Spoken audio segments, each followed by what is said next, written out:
Previously on Quest Friends. Ending machines are infamous for spoiling just everything. Who led the campaign to exile the tyrant King Vincent and reclaim the throne of Anquan? I know this one. Princess Professor Ramya Naomi Gabriella Brackleberry. So I was thinking, and I was wondering how much of this invitation was social and how much of it was for getting our job done. So, social? Well, if that's what you're interested in, then you should probably actually go be social. And she walks away into the crowd with the other glass of wine. Wow. What the fuck is this? Wow. And when you confronted the instrument, you realized that Megan had turned herself invisible. And eventually she just asked, she's like, hey, I need this. Can I borrow it? And you were real into teacher mode and you were like, yeah, that's what any good teacher would do.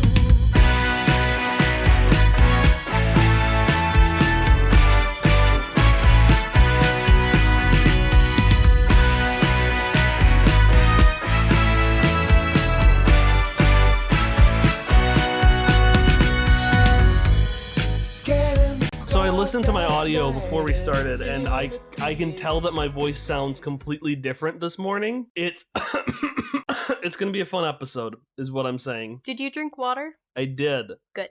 All right, so Elee, it is your afternoon segment to do what you want, and if our conversations outside of the game are any indication, this scene is going to open up with Elee indignantly yelling at the ending machine, which is the vending machine that spoils things in the mailroom. Is that correct? Yes. So what exactly is Elee doing?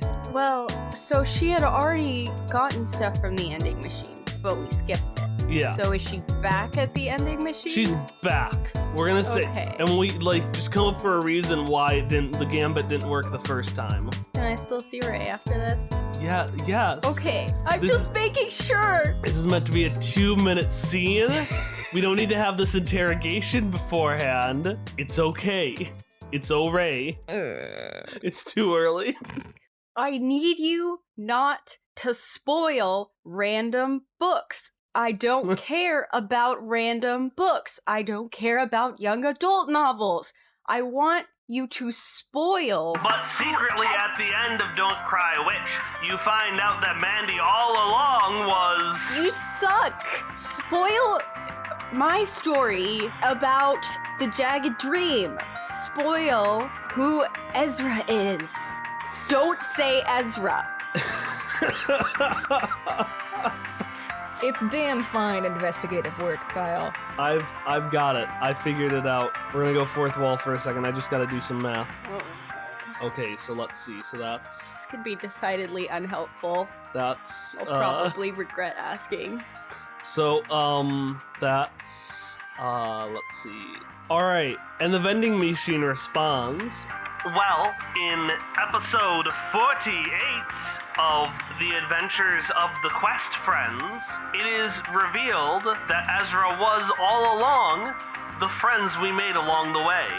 No! That is not helpful. I want you just to spoil the name that Ezra is going as on the prodigious right now. And again, don't say Ezra. I don't like that smile. You look too satisfied with yourself. So going back to Don't Cry Witch, it's really a very big revelation, you see. And as this thing goes back to talking about this very popular book, Elee, you hear a little ka-chink, and you see that something has slid into your little mail tube, since you are in the mailroom. I will cautiously take it out of the tube and look at it or open it. I don't know if it's in an envelope. Alright, so you get you get a note, and it's stamped with 5 hearts on it, which is my way of indicating that this is because you got 5 hearts with somebody. And it just says, Professor, thank you so much for keeping my secret, especially for Zoe's sake. I think if anyone found out about it, she'd die. And inside you get a gift from Megan. And what is that gift that you got from Megan? Well, I don't have the list in front of me. Well, god damn it, Emily. I didn't know I was supposed to. I forgot. We are never doing a morning session again. I'm sorry. Not once, ever again. I'm sorry. Okay, I'm a monster. let me look up the gifts. So you have Name tags. Slash stickers. Cool kids come from T-shirt. The diabolical puzzling box for kids. A stuffed whale. A jar of olives. A bowl of ants. A self-help book. Netflix stickers. A money wish.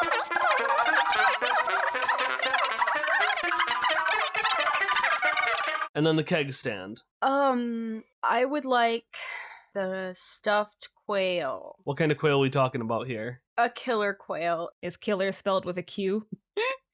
It has like a little fabric fake knife in its little flipper. You also see another note, and it says, I found something in the gymatorium. Come as quickly as possible. Ray. And note that even though you have to come as quickly as possible, the words as quickly as possible are written out and not spelled ASAP. Well, of course not. It's Ray. She doesn't use text speak. The lols, the raffles. She would never. Elee, how would you know? Wow. I'm just happy to be here this early in the morning watching this unfold. Yeah. I'm gonna go to the gymatorium. All right, so you Wait, go to... actually, can I set the stuffed quail outside Zoe's room? Yes, you can. Because I don't want to carry it around. Is it a gift for Zoe? Yeah. You get a heart point with Zoe. I have 6. I thought you only had 6. I thought you only had 4. You said I have 5 hearts with Zoe because she's my baby. That is reasonable that she would start out with 5 hearts with Zoe. All right, give me a quick second to note that you've got Elee has 6 hearts with Zoe, which means not only will Zoe be just generally helpful, she'll be willing to take a bullet for you. No. No. Anyways, so you make your way to the gymatorium. It's currently being set up for Prom de Plume and the Salt and Pepper Rally. So there are banners everywhere. They've done the thing where you have like the walls of the gymatorium and they've pulled it out, so now it's made bleachers. And they're putting up like cheap metal folding chairs all over the floor. Elee is like smoothing out her shawls, but they don't smooth. So it's kind of just the action, but they're dirty and wrinkled and old. So it's not really doing anything. One person sees you do that, and that's Vera, who as you enter just stares at you and squints her eyes and just not crushes, but indents one of the folding chairs she was setting down as a threat, and then goes back and starts directing the other people who are setting up. Which Really? I'll say we have Sir Kentrim is here, and he's just got multiple chairs on both arms, and he's just being like, wow, yeah, I'm really helping being one of the people, man. That's what a true proligarch does. And then let's throw Jebediah here as well. He's not doing as well. He just is knocking things over as quickly as he's setting them down. Like Octodad? Is he just Octodadding around? Octo Captain. Nobody suspects a thing. You turn over and you see, those, I forget what those are, but they're like the platforms that you can like extend up and down. Yeah, they're like giant step stools. Scaffolding? Yeah. Ray is standing on the top of one of them. She has her chin in the palm of her hand and is fidgeting with her coat button as she stares at the floor where everything is being built. And next to her, you can see with her chair kind of just like connected to it, almost like a sidecar on a motorcycle. Sarah is connected to that, and she is taking her screwdriver and she's just stabbing it into this little handheld device connected to the side of the wall. Hey! The stabbing gets harder. You two look nice today. Good to see you. Ray reflexively smiles when she sees you and waves, and then she turns over to Sarah and she quietly mumbles something to Sarah, who stabs in the device one more time with extra strength, and then without looking at you, descends from the platform and then leaves the room. Although an acute observer will see her eyes flit for a quick second as she passes you. Sadly and quietly and still very awkwardly, Elee waves. Bye.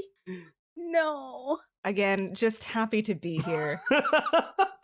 All right. I mean, I keep walking over to Ray. Okay, so Ray takes the platform and puts it down so that you're able to get on. Do you get on? Yes, and I immediately start talking to her. As soon as you get on? Yeah. All right, so she looks like she's going to say something, but then she just stops. Ray, should I bother? Am I making it worse? I think I might be making it worse. Should I stop saying hi? She's still frozen as if she was going to say something. And then when you finish your sentence, she just goes, "Thank you for coming on such short notice. I have something I really want to show you." And she turns around and she starts to raise up the platform, deliberately not looking at you while she does it. By the way, I'd like to apologize for my comments last evening during the Nano Fight Club. Not that you didn't deserve them. I just... I was trying to make a joke, and it seems like potentially my humor has been something that has not evolved in the past decade. Has she turned around yet? No, because she doesn't want you to see her face, especially because she actually feels kind of bad about it, but she's also still mad at you. And it's one of those things, you know, like that feeling when you're like, wow, I made a mistake, I fucked up, but I'm also mad at them, so I don't want them to feel like suddenly they're absolved of all their guilt just because I made a mistake. Well, I appreciate the apology. You're right that I deserved it. And if it landed badly, I also deserved that. I think you're really funny. I'm just a little bit, I might... Be a liar? Yes, Elee, that's pretty obvious with your flattery. What's the flattery? Elee, roll the lie. Okay. Oh, hey, look, you rolled a 2. Wow. Oh, hey, look. No matter what you rolled, it ends up turning into a 2 because she doesn't believe your bullshit. Okay, yeah, fine, I was lying. Now I feel bad. Sorry. I take it. Well, I mean, I do genuinely think that you are funny, but I do agree that sometimes, you know, when people are feeling really sensitive, like maybe, possibly, potentially, I am a little bit maybe feeling at this moment, I'm,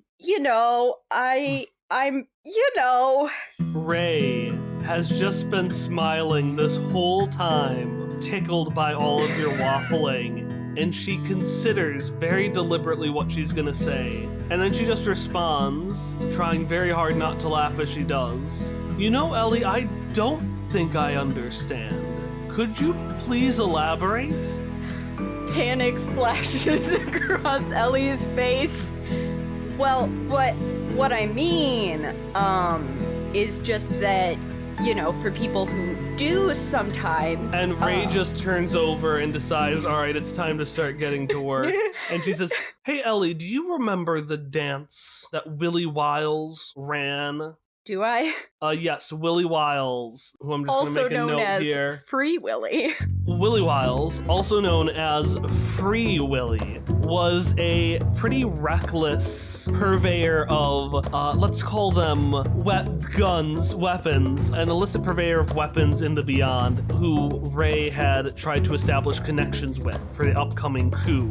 And one of the things Willie Wiles ran, the thing that you two talked about endlessly, was the fact that Willie Wiles had this customizable floor. They had one that they did for the dance floor. They had some ice ones that they did for an ice skating rink. They had a basketball, a basketball, a basket cube. That's what basketball is. I love it. They had basket cube floors. Yeah, so you remember that floor, and that's gotta be what Ray is talking about. This is like the floor? And Elee tries to like say it quieter and lean in. But then she, like, is leaning closer, and she's like, and then leans back out and, like, puts her hands on her hips awkwardly. Because she's tough. Allie. Just let me have this. Fine. As right, the customizable floor. You slipped all night on that ice cube. Well, that's because we were dancing on the regular floor, but then we got a little carried away, and That was the best you had danced that whole night. wow, Ray. Anyways, the prodigious has something remarkably similar, and she points to the floor, and you can see that on the floor there are various cracks and pieces. Like with anything else in Key or on the prodigious, something has to have a use, and they will beat out every use of it they can find. In the case of this floor, it's segmented into multiple pieces that can separate, revealing alternative uses. So they have a dance floor, they have this gym floor, ice skating. I believe they were going to have a pool, or not for the fact that we set sail so abruptly. So this was one of the first places that popped to mind, and I started adjusting with the floor a bit, and I found something quite peculiar. Should I just keep going? Yeah, Ellie nods for her to continue, like she's enraptured. So Ray turns over to the little panel that has been stabbed multiple times by a screwdriver, but in a very strategic way so that it is still functioning. And she goes over and she presses the button on it. And you see the floor below start to move and separate into different pieces. Sir Kentrum immediately jumps out of the way. Jebediah does not seem fazed at all. And Vera is actually not there. I don't like that. I don't like that. That concerns me. But because she's not here to yell at Ray as she starts basically adjusting the floor into different configurations. It's almost like a Rubik's Cube. You know, the thing that I have to reference at least once to say, wow, this character's super smart. And so it takes different shapes. It takes the shape of an ice skating rink, takes the shape of basket cube. At one point, the floor becomes lava. And finally, Ray is just saying, so there are dozens of configurations listed in this blueprints and map that Sarah gave me. But the odd thing is when we looked at it, there was an extra configuration that was not included. And she presses the button one more time and you see it returns to the regular gym floor. But suddenly the pieces start blocking each other. Before Ray can even point out it to you, you notice that the grooves in between where the floor stops form the shape of a knife with a serrated edge. Well, that's problematic. It's definitely not well functioning, but did you notice The knife? And Ray just looks at you, very proud of your investigations and remembering how much better you were always at than her when it came to finding the relevant details, even if you couldn't quite piece it together the same way. And for a second, Ray's eyes flit to the 3 candles on your hat. Elee, I have a question. Yeah. And her eyes suddenly dart away. So yes, this Jagged Dream organization, Sarah had come to me last night ranting and raving about how this new professor, Cubo, I think his name was making accusations about one of their leaders being a strong force behind our coup. What exactly is this Jagged Dream, Elee? I don't understand it all, but I know that it's a cult. It has 3 parts. Vera is in charge of one of them. Oh, that's a shame. She seems so practical. Oh, she is. She came at me with a giant fist, and it was full of nails, but that was also kind of Misha's fault. Is Misha also a member of this Jagged Dream? No, Misha's one of the companions that I've been traveling with, along with Shock. You probably saw him at Nano Fight Club, along with Arius Folon, I think? The Blue Fairy. She's the leader of another faction. Oh, much too showy. I did not like how she bullied that poor boy with that staff. Yeah. And then, Simon. Oh yes, I hear he's a very nice young man. We snuck on because we were gonna stop the Jagged Dream, hopefully. There's a 3rd part. The leader is Ezra, and I don't know much about them, but they want to cause war. They want to... Be a god. Yes, no, that sounds like Ezra's MO. Do you know? So I was racking my brain after Sarah mentioned that to me. I could never remember Ezra. I cataloged every person we worked with, every single one, and there was not a single person who looked or acted like this Ezra, nor someone who was related to, and she points to the indentation, to that. But I do remember my niece having this consultant. They called themselves a god, a gifter of ideas and truth and power. They were helpful, yes, but opinionated and troublesome. Anastasia got along with them fine. Anastasia said this figure was very affable, coarse, but excited. And they promised Anastasia the ability to do great, great things, but... Did you ever meet them? No. When it was clear Anastasia wouldn't listen to me, I chose to stay as far away from that part of the war as possible. Well, they're here. Yes, I guess I wasn't able to stay away after all.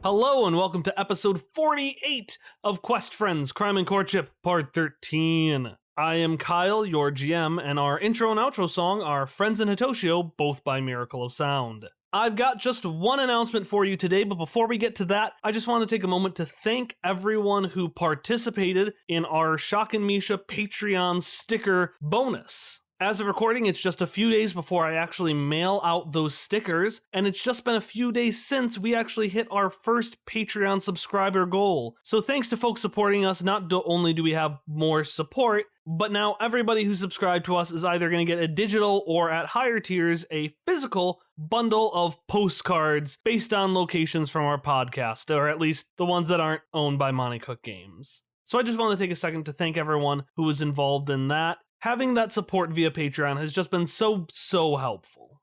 With that out of the way, there's only one announcement for you today, and I'm actually not going to be the one to present it myself. Instead, I reached out to the folks at Palimpsest Podcast, the newest Numenera actual play podcast, to see if they had a promo or something I could share with you. Let's give it a listen. 1 billion years in the future, Earth still exists, though maybe not as we imagine it. Eras upon bygone eras worth of technology have been left behind by 8 previous and fallen civilizations. It is now up to the denizens of the Ninth World to piece together what was left behind. Join us as we explore this Ninth World in Palimpsest, a family-friendly Numenera actual play podcast. Nehemiah, a protective glaive who speaks with a silver tongue. Smallrin, a serene jack who wields power with precision. And Jory, a curious delve who exists partially out of phase, have all independently made their way to a small village past the edge of society and built around a massive and mysterious ruin.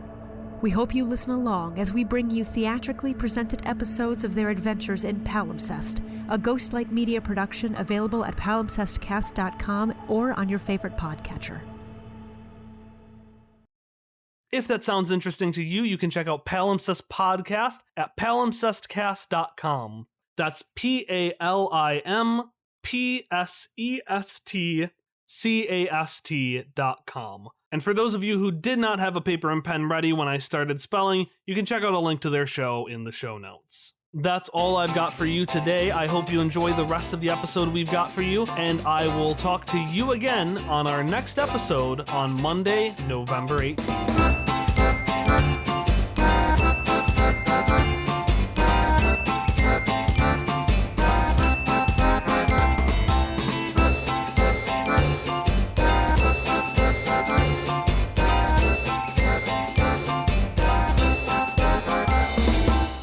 All right, so Hop, Yeah. You are the last person left. Sure am. You no longer have to deal with Vespari. He's been babysat someplace else. So you're free to go and do whatever you want. What do you want to do? Hopper, carrying the 2 recorder headbands that he borrowed from Shock, will go down to Sarah's little engineer room to see if she's there. Yeah, and as you poke your head in, you suddenly hear, "Hey, bud!" And I need you to roll speed defense. Fun fact, I almost bought a die yesterday, but then I dropped it by accident. It rolled under the table, and I had to walk around and crawl under to get it, and it was a 1. So I put it back and didn't buy it. This is a 4. Okay, cool. I need you to take 5 might That's points. so much my damage. As Sarah, flicks her wrist, and you see what looks like a little, dot start going towards you. And suddenly you hear Sarah go, "Ah, shit. And she starts reaching around for something. And she finally finds this little device and she starts tapping it furiously. And as she does, you see the little dot expand into a large metal rod that's been fashioned into a triangle. But too late, and it bonks you right in the head. Is it a triangle? Is a sharp part that bonks me in the head, or does it just bonk? It's bent over, so there's no sharp edges. I thought I was gonna get impaled for a second. So Hopper, knocked to the ground, is like, "Ow, what is that?" Ah, shit, sorry. Forgot about this part. It's kind of important. The part that controls it? No, it doesn't control it. It makes it bigger or smaller. See? And she presses the button and it goes, the triangle shrinks and then it grows again as she presses the button. It shrinks into maybe a coin size. Okay. I needed to make this to store all the left triangles. Here, have one if you want. And she throws a copy of the device to you. We're gonna call it the big small.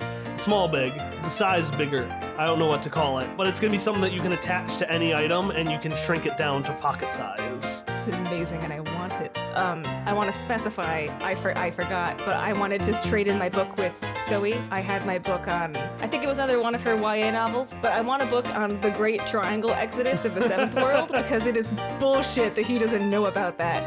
So when Sarah references left triangles, Hopper will reach and pull the book out of his bag. Did you know that the Great Angle Exodus of the Seventh World is actually very fascinating? I don't know why I didn't know about it before. Probably because the education here isn't very good. But anyway. Oh yeah, I know all about left triangles. I made a whole bunch. And she presses a button, and suddenly you see this barrel in the corner of the room start to shake and rattle, and then it explodes as thousands of these rods start spilling out onto the floor. And you can see that Sarah's tried to make a left triangle every which way. She's tried to just make a right triangle and then face it left. She's tried to create a left triangle and get it elected under leftist policies. And she finally settled on a triangle that was a right triangle. And then she just bent it over so that it bent over and started facing left. And that was the rod that she had given you. Do I have the rod or do I have the sizey thing? Well, she threw the sizey thing to you, but she also threw a rod at your face. Oh, okay. So the rod is on the ground, but then she said, "Oh yeah, I also made this thing. Feel free to have it." Yes. Okay. She wanted to show you the left triangle that she had figured out. Because she cracked the case. God, I'm so proud of her. Anyway, I was wondering if you were busy this afternoon. Nope, just making more triangles. And you see that she's grabbed another rod and she's just bending it over again as she's talking to you. Okay, great. Well, you don't have to help me with anything, but I was hoping you might be able to help me with something I'd like to do this afternoon. I have a couple questions. Where on this ship would the connection to the data sphere be the strongest? Well, that would be Chitters, and Chitter scurries over. Yeah, no, that's perfect. It would be the relay up top. It's kind of what funnels in all the data sphere powers. You know that big umbrella on top of the prodigious? Yeah, okay, the relay. Yeah, it would be that. And as you say, yeah, Chitter's head abruptly turns to you, and he just pounces and is immediately on top of you and cuddling. Hubbard knocked down to the ground again. We'll just patiently take it and be like, "Hi, Chitters. Hi. How are you?" And then he'll try to sit up as best he can while not interfering with Chitter's movements. Chitters is not moving. Chitters is content. Okay, good. Then Hopper's content. So then Hopper will brandish the 2 recorder headbands he has and say, so look, these are 2 video recorder headbands that are connected to each other, so one of them will see what the other one is seeing. Do you think it would be possible to rig one of these up near the relay so that we can watch whoever comes up to the relay over the next couple of days? I just want to know. And then I thought, do you have a projector? Because I have this one cord, and he disconnects the cord from the walkie-talkie to his pin that connects any input to any output. So I thought, if you had like a projector, we could hook up the second recorder headband that's down here to the projector and then watch a stakeout from the safety and comfort of an entirely different location. I got a plan. You have a plan. I have a plan. It feels so good. We're gonna Netflix and chill with Sarah. We're gonna Netflix and chill, and then just to like, as Sarah's thinking about it, he'll add, "You don't have to watch the whole thing with me. I just figured if you had a projector, it would probably." Oh no! Please, I could. And she points to Chitters. We could use a break. Great. I was gonna get like snacks, but the cafeteria, because it's University of Key, doesn't allow food outside the designated eating area. So all I have is this jar of olives. Excuse me? The Vespari, he was at the Nano Fight Club. He's going through a tough time. What do you have? Oh, he gave me a jar of olives. That was my point. That's why I brought him up. He just gave me this jar of olives. It's the only snack I have is my point. You don't have the jar of olives. Because as you say that, they are immediately out of your hand, and Sarah has already opened it up and just stuck her hand into the bottle. Oh, so you like olives then? Whatever. And you had already had 3 heart points with Sarah for how helpful you were with her, but you are now up to 4. Yes. Whatever. It's not like I bought a jar of olives. It's not like I bought one with my last monies. I knew what Sarah's gift was, but Hopper presented this by accident. He didn't know. Whatever. Kyle, you did this. So you're making your way up to the relay. On your way there, Sarah does take a pit stop by Professor Myra Frank Manning, who is that professor you had met the other yesterday, I believe. Mm-hmm. She stops there and she goes in. It's a bit of a peculiar situation when you enter. The room looks like it's on fire. There's this weird ghost lady sun orb there, and Sarah keeps muttering about a dimensionator and like grabs this hunk of like artifact and just slams it on the ground, and as she leaves points to it and says stay as she protectively grabs the projector and scoots out of the room with it. Hopper spends that whole time just eyeing the corner. He'll awkwardly say hello to the professor and to the sun orb lady, and then just follow Sarah's lead. You make your way into the main courtyard of the Prodigious. So it's got those fake plants, it's got those big statue orbs of the Council of Spheres, and it's got this big like plank walkway that slowly goes up over this big window. This was where you had dramatically just kind of gotten to the top of this walkway and angstily sat there when you were reading the Lorraine letter on the first night. That was in the observatory, right? Yeah, so this is the observatory right off the courtyard that you're going up this walkway to. Okay, gotcha. And actually for a brief second you're like, oh wait, I remember seeing a sun there. I wonder if... And you piece it together just so we don't have to get Hop up to speed on who the fuck Sunny is. As they're passing the observatory then, oh... just to himself, and then they're gonna keep going. And you make your way to the end of the observatory, and you notice that there are a handful of cameras, security cameras, but you notice a whole bunch of them converge on this ladder that leads up to a simple hatch on the ceiling. Oh, I forgot there was surveillance. Don't worry about it. They're never on, see? And she just taps one of the cameras, which is just pointed down and not at anything in particular. You sure? Who monitors the surveillance? Well, hopefully not me. Because you haven't been doing it? You don't know if that's supposed to be you? Well, I mean, all surveillance does is tell the Zev where to find somebody. And she motions towards the recorder headband. Do they know then where to go to get somebody through their little earpieces? They were wearing them at trivia. Yeah, kind of. You know, he claims that thing is supposed to make the Zev, and anything that wears it, ultra intelligent, but that's just a bunch of bullshit. What do you say that? Well, because they were smart enough as is. Just because we couldn't understand what they were saying doesn't mean they couldn't talk. All that earpiece does is teaches them how to speak our language. And I'm not talking about words. I'm talking about how to think. I'm talking about how to be complacent. I'm talking about how to follow orders. They are a lot different now than when I went to Key. They were there, they were around, they did general security, but they are really into general security now. Well, the technology, anyways, here we are. And she just takes a hammer and she knocks off the lock on the padlock for the gate and pushes it up. All right, perfect. The wind wraps itself around your legs and actually pushes you a few feet to the left as you make your way to the top of the prodigious. Around you is a sea of clouds so soft and inviting that you feel like you could lay on them forever. A startling thought when your brain realizes what would actually happen if you tried. You eventually shake that idea from your head, and you turn back to watch Sarah making her way to the center of the platform, where a thin tower rises to meet a large crimson umbrella that shadows the space beneath it. In this cool shadow, you see a handful of pocket-sized creatures with thin bird legs, blocky whale bodies, and a single feather dangling in front of each of their faces. These quails happily hop and skip around the tower, occasionally flailing their flipper wings in attempted flight. Are they being carried by the wind at all? It almost blew us off, so I imagine they try and the wind just blows them into the relay, and then they try again and it just blows them right back. It does, and you can see they have actually a bunch of nests on the relay itself. Good for the quails. Alright, so Hop's looking around and then he just asks, so who gave the Zev the earpieces though? Who do they report to? And she just looks back to you and says, "Didn't you watch the musical?" What no. Jacques and Misha went to the musical, I think. I didn't. Sarah points to a break in the clouds, and you see this hill.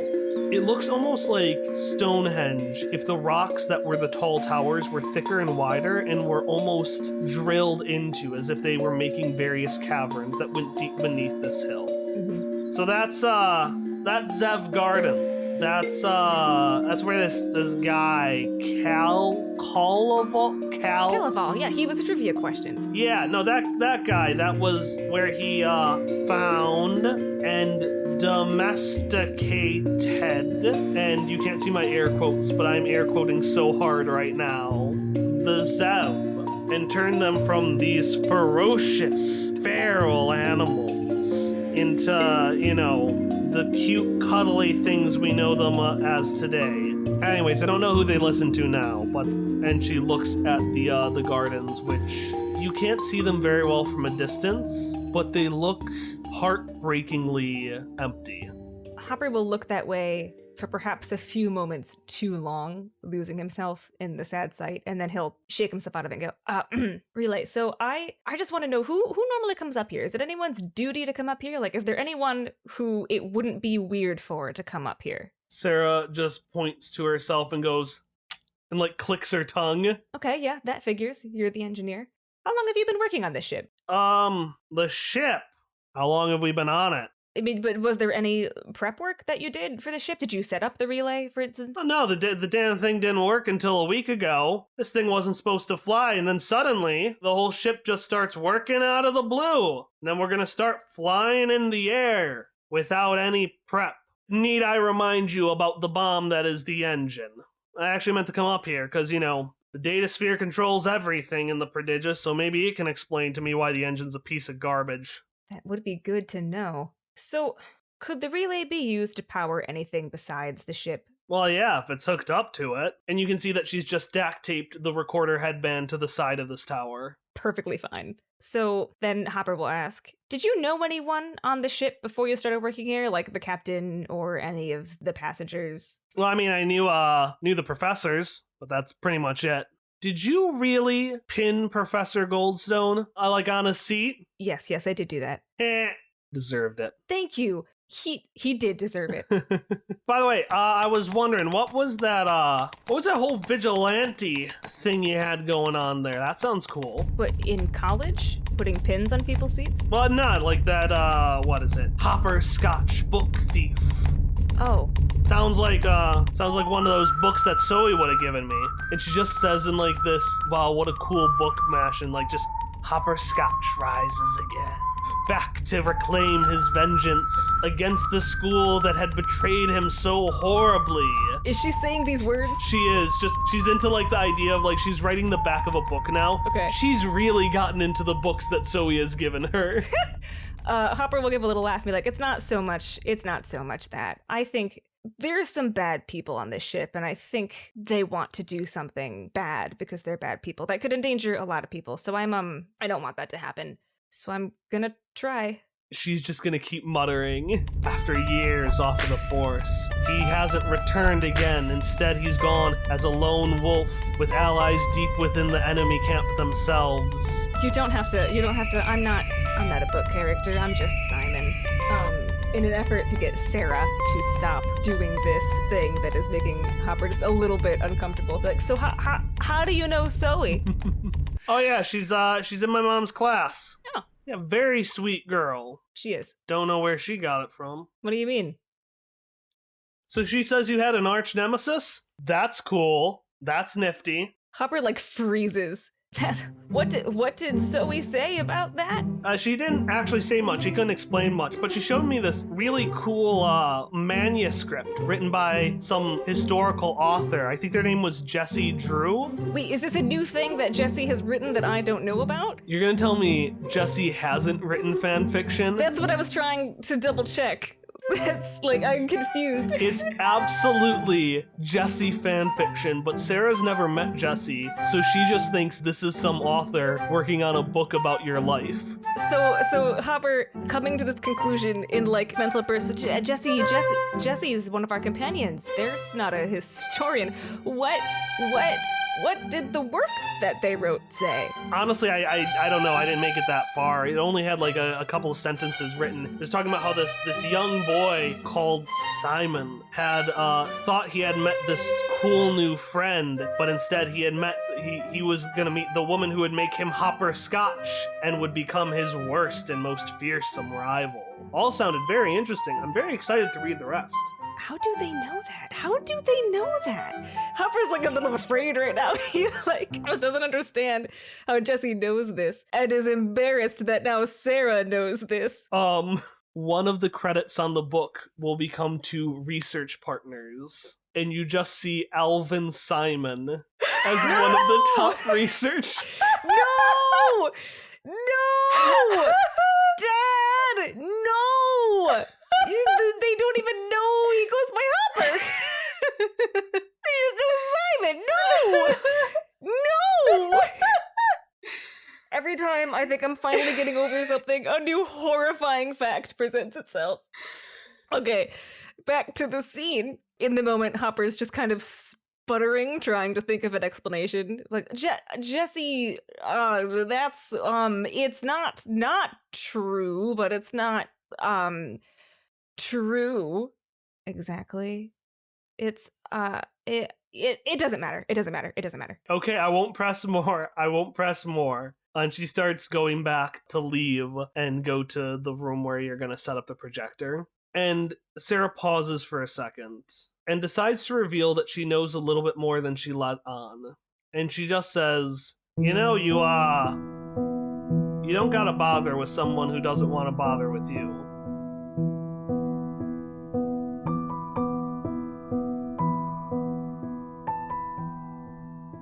So you are back in Sarah's room. She has set up a projector, is fist deep in the jar of olives, and you're watching the screen of the what you had set up.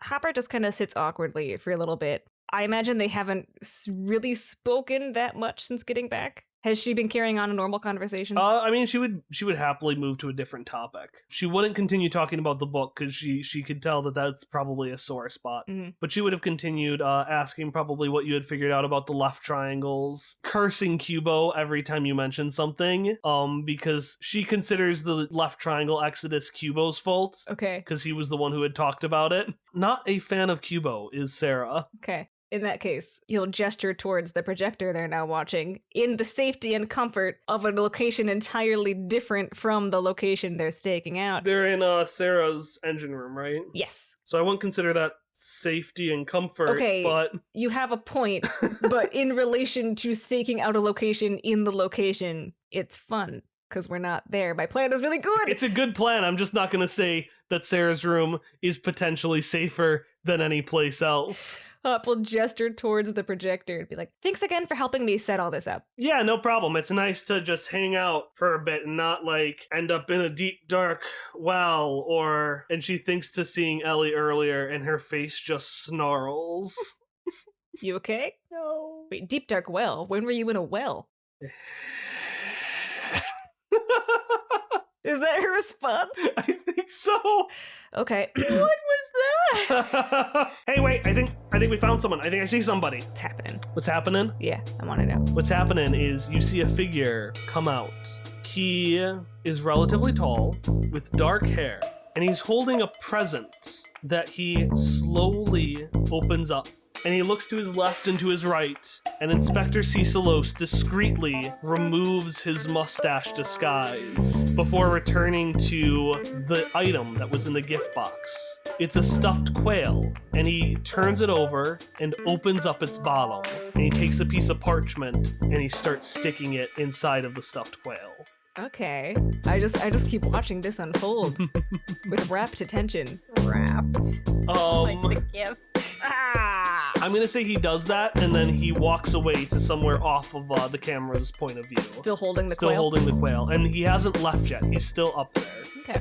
Well, he's not doing anything with the relay, but Cicelos has been really suspicious lately. Did you see him whisper to Captain Jebediah at Trivia? They exchanged a gift or something. I don't know if it's this. I think I'm gonna run into him so that I want to go back up to like where the ladder gets down. So like, oh my god, you're here. What? You're gonna go meet up with him? Yeah, let's do it. Do you want Sarah to come with, or do you want her to man the screen? It's up to her. So as he gets up, Pop will say, I'm gonna go check it out. You can come too if you want, or you can stay here. Yeah, let's go get him. Chitters, man the screen. And Chitters will just perch on top of the projector.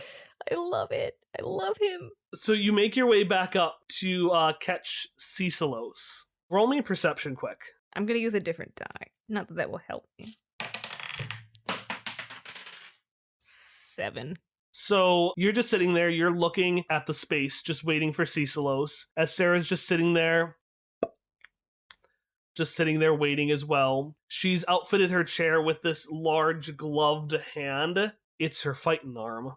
And she just kind of mumbles to herself, that's weird. Camera's back on. And she's looking to that security camera that was turned off when you first went up there. Oh no. But before you can do anything about that, you hear some steps as Cicelos, who seems very shaken and upset and is still holding the quail, starts making his way down. He put the parchment paper into the quail, right? Yes, but he still has a quail. Okay. And he seems very upset to himself. He's mumbling about how they don't know absolutely anything. They'll need more time to be trained. Basically mumbling about how they don't know what they're doing, and he needs to think of something fast or they're not going to complete it in time. Okay. I just want to flag him. Like, oh, Inspector Cicelos. Oh, Accountant, Detective, it is such a pleasure to, and he whips on the mustache, but accidentally puts it on upside down, and he just leans on the railing and hides the quail behind his back. It's such a pleasure to see you again, as well as you, Miss Engineer, Inspector. I was just wondering, it's funny seeing you. I was wondering, have you made any progress with the, investigation? Yes, it's and he, just starts sniffing, and the mustache falls down, or part of it falls down. I've been following some very important leads, and I think I should be able to get something eventually. Yes. Mm-hmm. Yes. Mm-hmm. Well, I'm not doing anything. If you have a lead, maybe we could investigate it together. No. I think maybe we should reconverge at dinner. You look very. Hopper's gonna let him finish. Well, what kind of expression does Hop have? How is Hop trying to make Cicelos feel? included. Hop is trying to force himself on Cisalos to like pump him for info, but he's trying to do it in a friendly, we're buddies kind of a way. And who do you want to give your GM intrusion point to? I'm gonna give it to Elee. Thank you. Because she needs it. I do. So you're doing great. You're doing a great job. Sarah didn't get the memo. She thinks you're here to rough up a bad guy. Oh, So he looks to you, and then he sees Sarah, and specifically the big glove hand she has on the back of her chair, which just has like a crowbar and is doing the thing where you slap the crowbar into your own hand threateningly. And he's just like, and suddenly Cisalos pounces over the end of the railing, and I need you to roll initiative. Jesus Christ. Sarah, no. 5. All right, Cisalos is going to go first, and this is how it functions. So this is going to be a chase with your 5 degrees of separation. You're going to start at separation of 3, and each turn, Cisalos can make 2 actions to evade you, and you as Hop and Sarah can make 2 actions to catch up to him. Okay. So Cisalos actually for his first turn is only going to take 1 of his actions, and that action is jumping off the fucking railing and just using the plants to cushion his fall as he falls down. He's not particularly graceful with it, but he doesn't take any damage, and it's definitely a lot faster than if you walked by foot. So he is now going to be 4 degrees away from you. Cool. Okay. If he jumped over the railing into the courtyard. Yep, he's just bouncing off the fake trees. Hopper is also running that way and is definitely preparing to jump over the railing because, again, it's faster. But I wanted to, while I'm running, do an anti-local combat sort of thing to figure out where it's most likely for Cisalos to go. And then I wanted to use my parkour skill to actually parkour the way down the railing, down the trees, maybe do a side run on the wall if I feel like it, to end up where he's going before he gets there. Okay, you're gonna run your analytical combat. Hop's doing the thought meme thing. Math meme. The math meme, as just images are appearing in his view Yeah. of the trajectory and how things are going. And you can see that where Cisalos is running is he is heading straight for the kitchen. Okay. So that will be one of your actions, and your other one will be, we'll say the parkour is one just because you're using it to speed up. Yeah, that was my plan. Okay, so yeah, give me a roll and you will be aided by this analytical combat. Okay, I am also going to put 2 levels of speed effort. 7. And you are trained in it. Mm-hmm. Wait, I'm specialized in parkour. Oh, fuck, man. So I'm going to say that bonus you got didn't apply to making it easier. What it did is it applied to decreasing the effort by even more. Not decreasing the effort, decreasing the distance. Woo! Okay, yeah, sorry. I totally forgot that I was specialized. You don't catch up to him, but describe how you get your parkour... How you parkour down a fucking conservatory. I imagine that Cisalos just like leaped off of the railing like head first and then just bounced clumsily down on these plants and is now like trying to get himself up and is running. Hop sees the route that Cisalos took and does not take that one because it's bad. So when Hop parkours off, he like does like a handstand on the railing and then flips off onto one tree and then kind of like just slides down all the fake leaves. I imagine they're like not really pretty plants, but they're trying to be. They're like really thick and like they're very waxy and therefore solid enough that he knows he can get a little bit of momentum if he stays on it for just long enough, like a Mario Party minigame where everything disappears beneath your feet. So he hops down from all those leaves and then gets to a corner of the wall and he jumps off to propel himself on the wall, so he all runs for maybe a couple of seconds, but that gives him the momentum to do like a barrel roll on the ground. And then when he comes out of the barrel roll, he is like several feet ahead of where he would be if he was just running and not using his environment to further his speed. Amazing. Meanwhile, Sarah has used her jetpack to bounce upward, and then the arm on her, the big glove arm on the back of her chair, as she falls, she uses it to grab onto one of the branches, which absolutely breaks, but it does cushion her fall. Then Cisalos sees you and he starts booking it towards the kitchen. And so Cisalos is going to make 2 actions. And by that I mean Cisalos is not going to make any actions at all. Instead, what happens is as you fall, you see a tuba in front of you just floating. God Fucking damn it. and walking back and forth in front of your way. As you fall, you also see Professor Goldstone, who No! is definitely sitting there trying to like illegally steal some of the plants to sell. Illegally steal, like stealing is legal typically. He turns over to you and sees you doing a chase. You just hear, Yapascot, up to no good again! Gods! Gods! No! And he's gonna start running at you while calling for guards. Okay. Hopper isn't very afraid of Goldstone. He's gonna focus on the tuba first. For the tuba, I want to bypass it by doing like a Jedi twirl. So if Hop's coming at the tuba, he doesn't want to ruin his momentum. He doesn't want to run into the tuba, and I don't think there's enough room to slide like under the tuba. So he's going to like about face and try to turn to his right so that he only loses a little bit of momentum, but that it's quickly made up for with like the velocity of the spin. Okay, you brush past Megan, who is invisibly marching her tuba. Probably doesn't even know that she is invisible. Just totally unaware. And Goldstone's just chasing after me, right? Yelling for the guards. Yeah, actually, for this one, I'm going to say that you suddenly hear, Simon, catch! And do you want to roll or automatically catch? This will determine if it's an action for you. I want to automatically catch. So you turn around and you see a series of nails just fall into your hands. Jesus Christ. And Sarah says, see, pins! His old weakness. Hopper gives kind of a laugh at that. These are a little bit more dangerous than pins because they're nails, but he's going to catch this bundle of loose nails that I guess she just threw at him and then deposit them quickly behind him so he can buy some more time. So Goldstone has tetanus now. He's wearing shoes. Is he? Is he wearing It's a public place, so he should be wearing shoes, and if he's not wearing shoes, this is his own damn fault.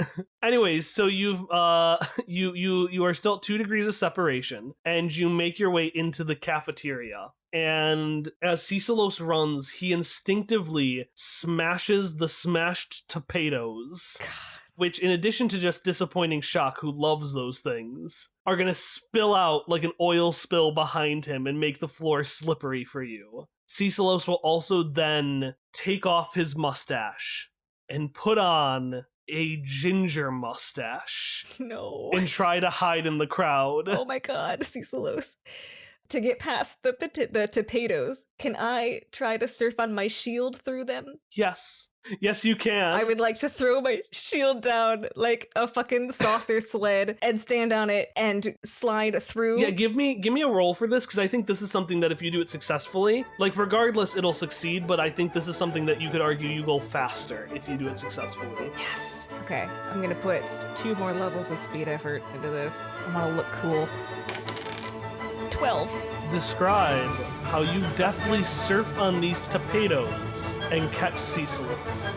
So Hopper's seeing the pile of potatoes in front of him. He put the shrinkinator thingamajig on his shield earlier and put it in his pocket. So now he whips it back out, presses it, tosses it out right after he presses it so it grows big in midair. And then when it lands, he jumps deftly on top of it, kind of leaning back a little bit to get the initial force going. And then once he's riding good on those potatoes, he's gotten a rhythm going and he's accelerated his speed. So he just kind of turns it a little bit, and before Cecilos can disappear into the crowd, he uses his left hand to reach out and grab him, akin to Harry Potter reaching off of his broomstick and grabbing the snitch.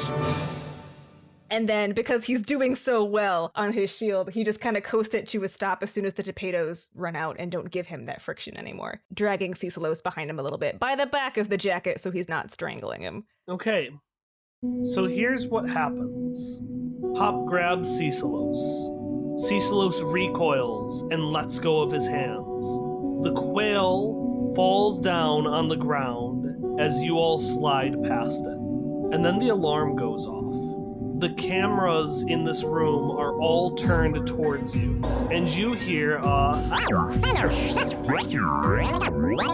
2 Zev shoot past you and like basically grab Cecilos out of your hands. Oh no! And slam him against the wall. Oh, no, it's okay. He's not, there's been a misunderstanding. I just need to ask him a question. And the Zev, like, kind of gestures to you and, like, gestures to Cecilos and does a finger wag.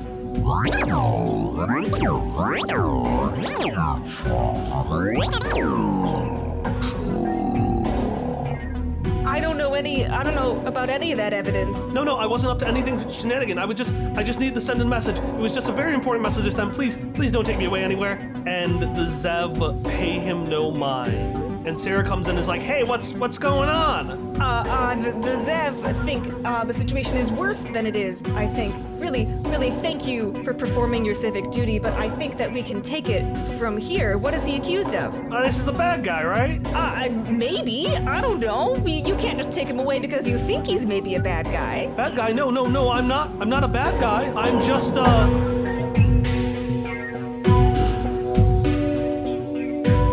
And as he says that, the Zev bolt out of the room, dragging Cecilos with them. No! God damn it. Hopper puts his shield back in his pocket, and he's gonna continue following them. We don't have to play that out right now, but he's not letting that happen. And Sarah goes, Simon! Sarah, did you see all that? Yeah, no, I saw. It's bullshit. But Sarah, there's. I think that I made a mistake. God, this is roulette all over again. Listen, I know where they're taking them.